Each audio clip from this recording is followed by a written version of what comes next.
শুনছেন কি বলছে? বলছে যে নেইমারকে বিবাহ করবে, 11 নম্বর বউ হলেও নাকি সমস্যা নেই। মুসলিমরা বলছে।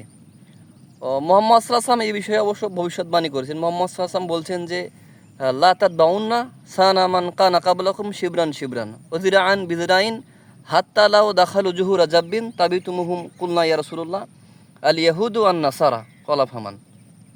এটি সহিহ বুখারীর একটি হাদিস। মোহাম্মদ সাল্লাল্লাহু বলছেন যে তোমরা অবশ্যই তোমরা তোমাদের পূর্ববর্তী ব্যক্তিদেরকে অনুসরণ করবে, এই হাতে হাতে অনুসরণ করবে।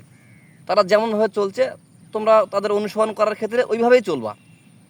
এমনকি তারা যদি দবের গর্তে ঢুকে থাকে, দবের গর্তে মানে গুইসাবের গর্তে যদি ঢুকে থাকে ওই সমস্ত পূর্ববর্তী ব্যক্তিরা, তো তোমরাও তাদের অনুসরণ করার ক্ষেত্রে ওই গুইসাবের গর্তেও ঢুকবা। দুর্গন্ধযুক্ত স্যাঁতস্যাঁতে ওই দবের গর্তে গুইসাবের গর্তেই ঢুকবা, অনুসরণ করা লাগবে যে ওই জন্য। তো সাহাবারা জিজ্ঞাসা করলেন যে ইয়া রাসূলুল্লাহ, তারা কি ইহুদি ও নাসারা, ইহুদি নাসারা হবে? যে আমরা যাদের অনুসরণ করব আমাদের পূর্ববর্তী লোকদের, তো তারা কি ইহুদি হবে নাসারা হবে? তো মুহাম্মদ সাল্লাল্লাহু আলাইহি ওয়াসাল্লাম বলছেন যে তারা ছাড়া আর কারা? তো আজকের অবস্থা দেখেন, এই মেয়েগুলো মানে এদের কথায় ভাবলে মাথায় হাত দেওয়া লাগে।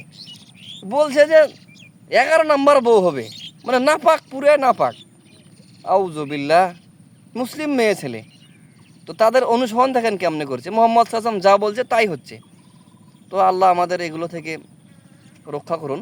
এ সমস্ত নারী পুরুষ এবং এগুলো মুরতাদদের কাতারে আল্লাহ ক্ষমা করুন এই সমস্ত ব্যক্তিদের থেকে যারা হচ্ছে ইহুদি নাসারদের অনুসরণ করবে।